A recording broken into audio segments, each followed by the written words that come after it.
Hello, everyone. Welcome to the November Arts Break. I'm so excited that you could join us today. My name is Carolina, and I'm very happy to say that today we're going to be looking at both pieces from the Cantor Arts Center and the Anderson Collection. And just to introduce myself very briefly, my name is Carolina Borbon Miranda. My pronouns are she, her.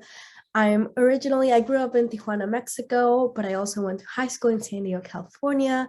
Now that I'm here, I'm majoring in symbolic systems, which is a mix between computer science and philosophy and psychology and linguistics, all fun stuff.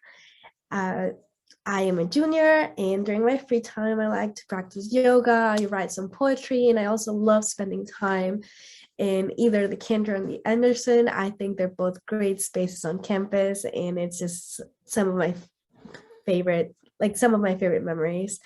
I became a student guide during the pandemic, so I'm very familiar with giving tours on Zoom, unfortunately or fortunately, but I just love being a student guide. I've learned so much since my time in the program, and I'm very excited to be looking at art with you today.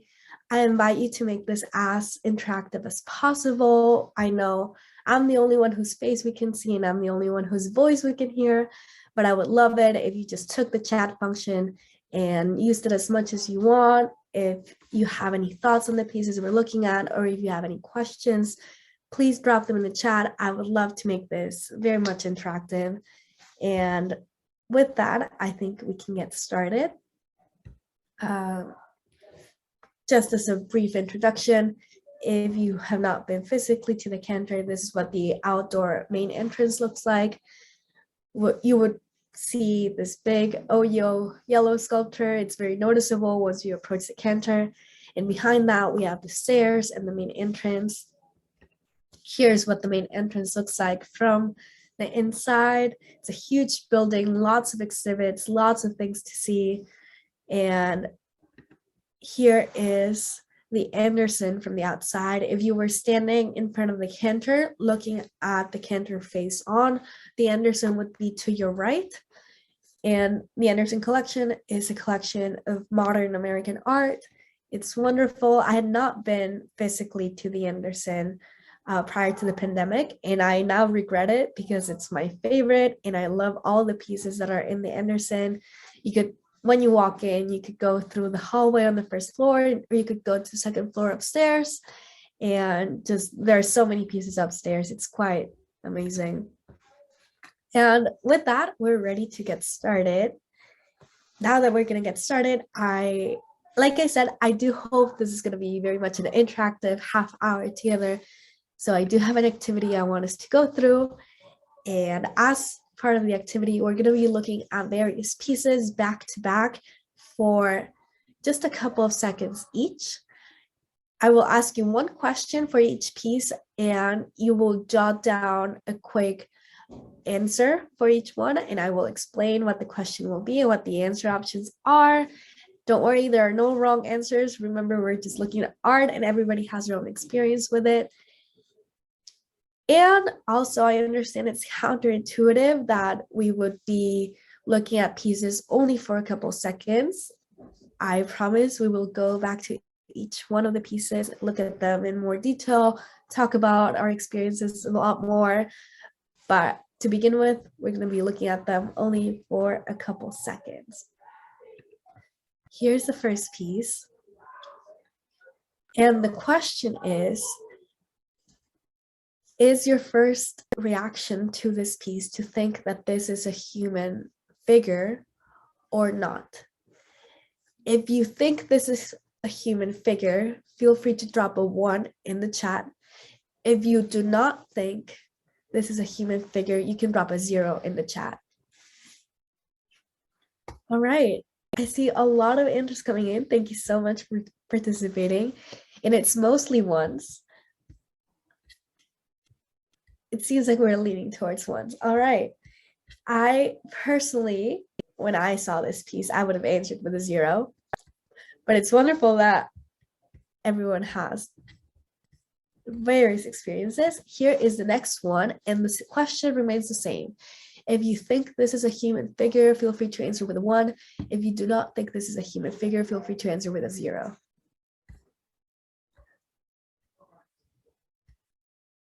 All right. I believe we're now seeing mostly zeros.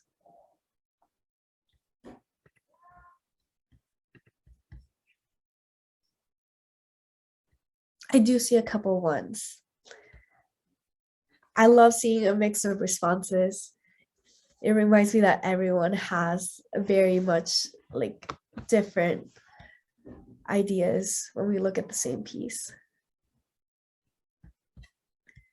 So I see a couple ones, a lot more ones than I would have initially thought. And last piece, same question. If you think this is a human figure, answer with a 1. If you think this is not, answer with a 0.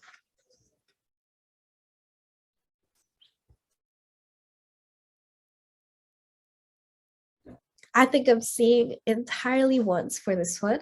I would absolutely agree with you. And I think a lot of people would agree that this very clearly resembles a human figure. Thank you so much for participating in this activity.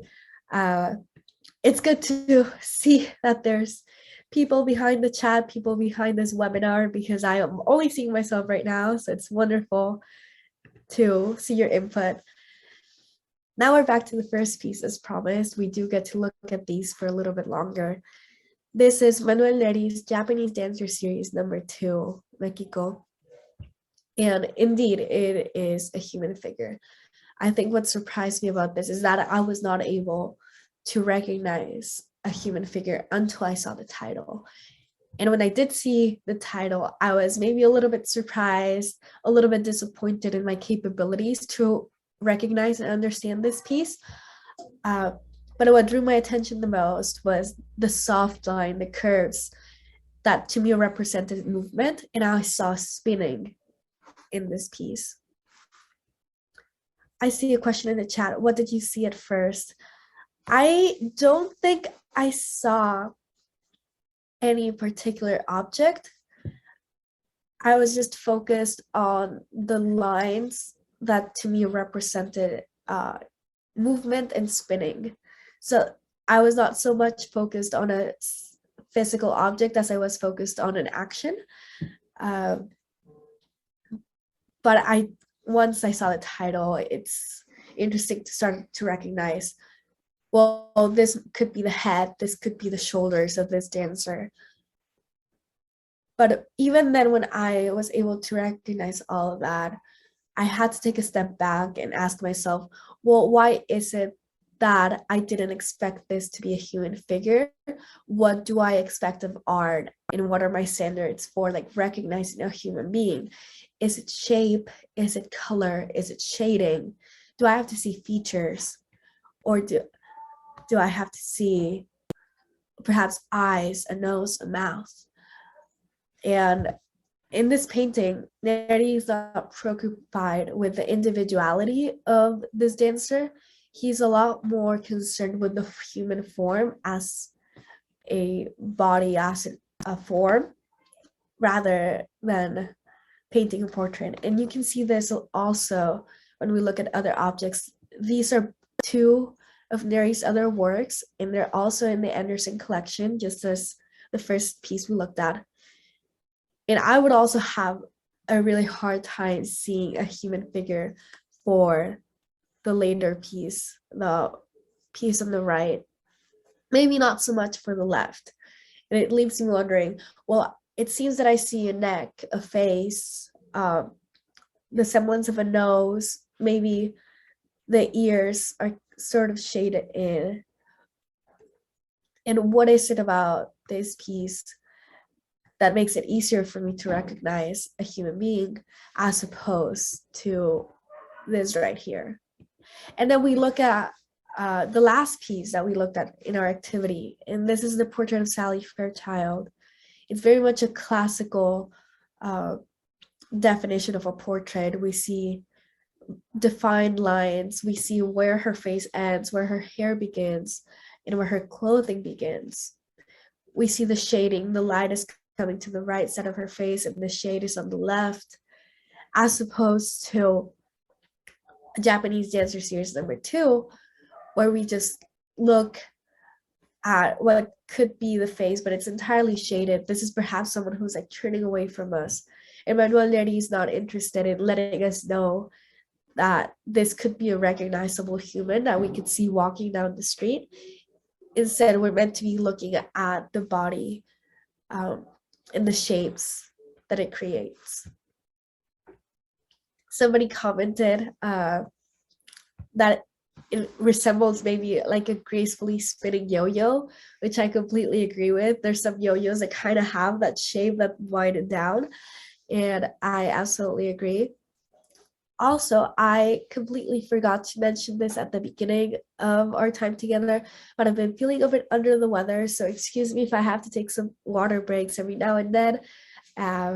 It's just for the sake of my throat.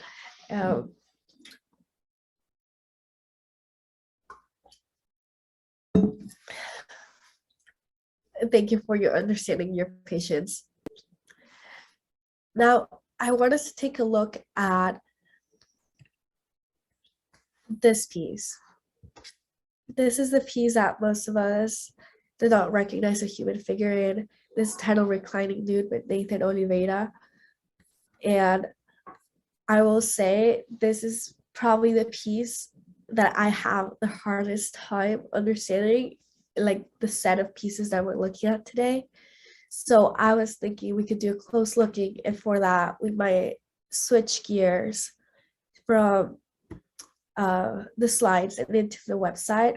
What I love so much about this website, if you go into the Anderson, you can go and find pieces and zoom in very specific places.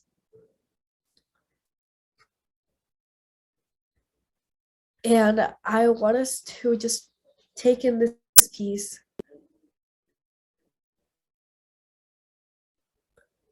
and maybe jot in the chat, what do you see? What stands out to you the most? And if you would like me to move my cursor any specific place so we can clearly see more details, I'm happy to do it.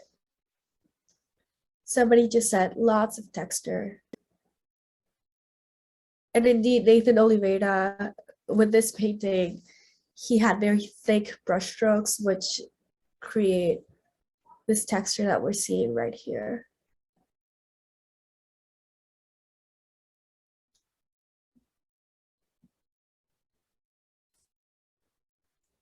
Somebody also jotted down in the chat, earth colors. So we see maybe a little bit of a yellow, brownish yellow. This is very interesting. Somebody said color with a closer look. So initially, my experience with this painting was looking at this and being like, well, this is a lot of gray. And I see some white, I see some black, and maybe some peach tones right here. But I didn't really recognize the full shades of color that we have right here. For example, we can see some green and red down here. We can also see bright yellow, aside from the peach tones.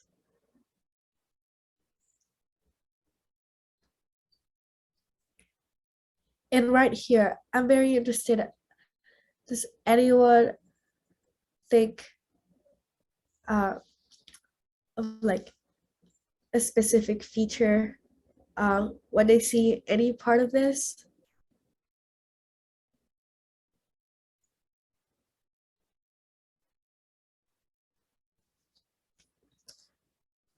So right here, someone said breasts. I would be very interested in a follow-up to see which part, maybe this part right here when we see a widening in a lot of peach colors.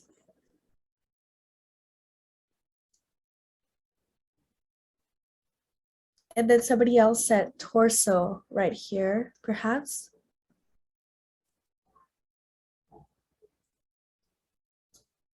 And long arms, the lines that go along this rectangle.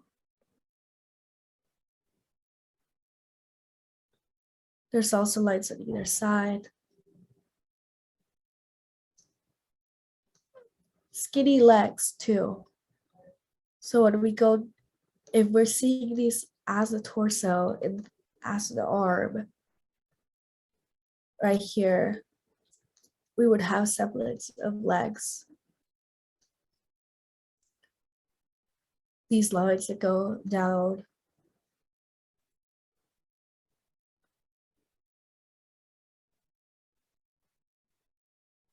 Somebody also viewed this right here as the back of the head with black hair.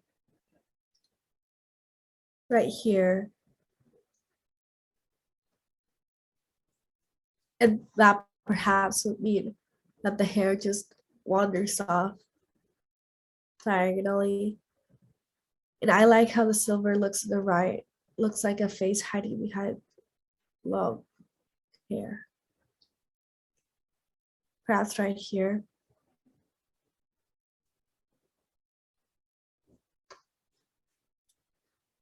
Well, thank you so much for participating this close looking with me. There are so many details that we can find together that I would have a hard time finding by myself. But maybe perhaps looking at this, all of us, we can see arms, we can see a torso right here where it widens. We can see this maybe as hair, or these could be the legs going down, and this could be the head. The wonderful thing is that Nathan Oliveira is very much also not preoccupied with giving us a hint of what goes where and which features are what strokes. And it's very much an experience for us to just sit there and perhaps wonder. As a symbolic systems major, I've partaken in a lot of philosophy classes.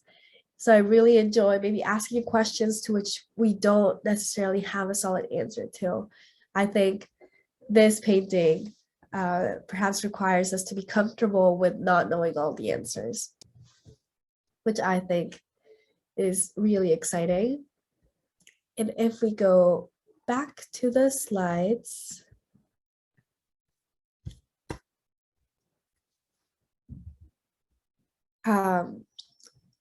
we can see the painting once again fully. Maybe it looks a little bit different now that we've zoomed in and that we've looked closely at it together. Thank you for joining me in this journey.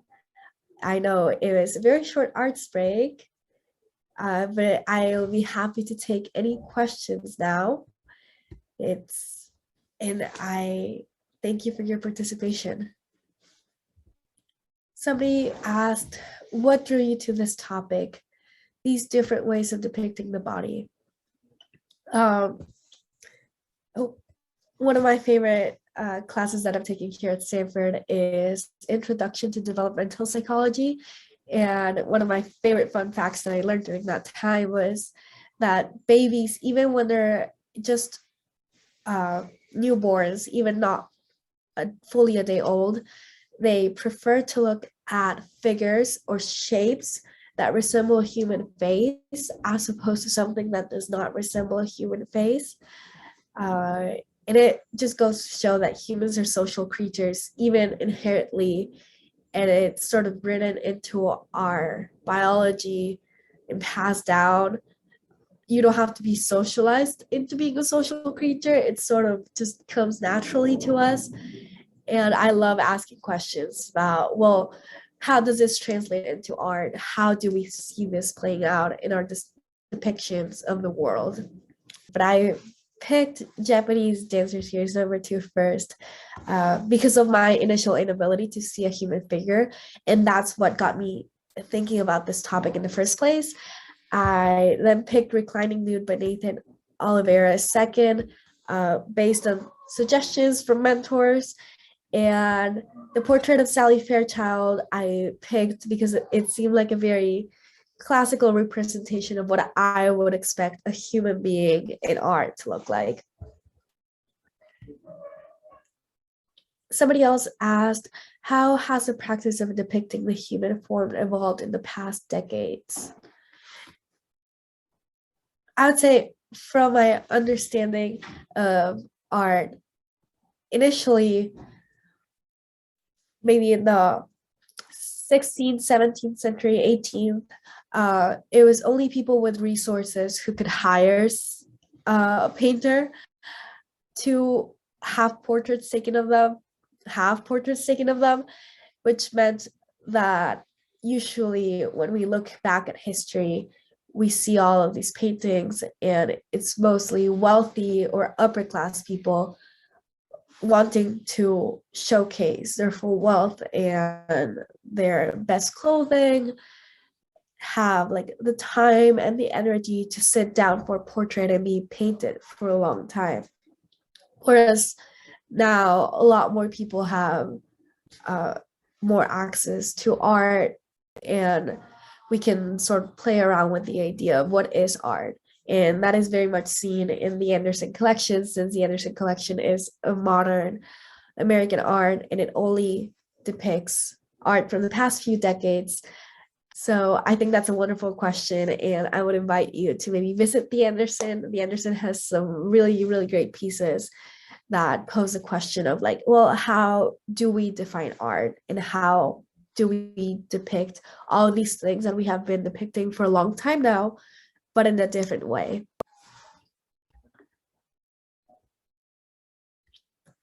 Somebody else put in the chat, are there differences in the depictions of humans across cultural groups? I do believe the answer is yes. In Western cultures, we tend to look at humans and individuals a lot more face on. I know traditional like paintings in Eastern cultures would sometimes depict villages from like a bird's eye point of view, where you could see a lot of buildings at the same time. European art would often be focused from like the perspective of one human being standing from one place, so you would see the like lines and perspectives drawing out, and I would believe that would also translate into the depictions of humans. Additionally, like religious context and cultural context would play a role into what you would deem appropriate for depicting a human figure.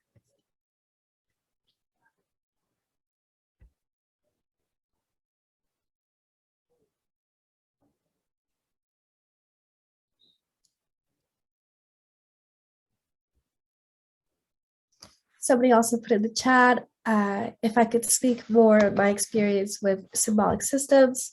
I chose this major because, and once again to maybe someone who is not familiar with symbolic systems, I know it's an obscure name for a major, but it's a mixture of computer science and psychology, philosophy, and linguistics. I picked it because I couldn't choose between philosophy or psychology or computer science, and I was just lucky that there was a major that combined them all. But I think art intersects with every one of these subjects, especially psychology, when we think about how humans relate to one another, how we communicate with one another, art being a substantive tool to connect with each other and to perhaps demonstrate a message that we can't otherwise pass through.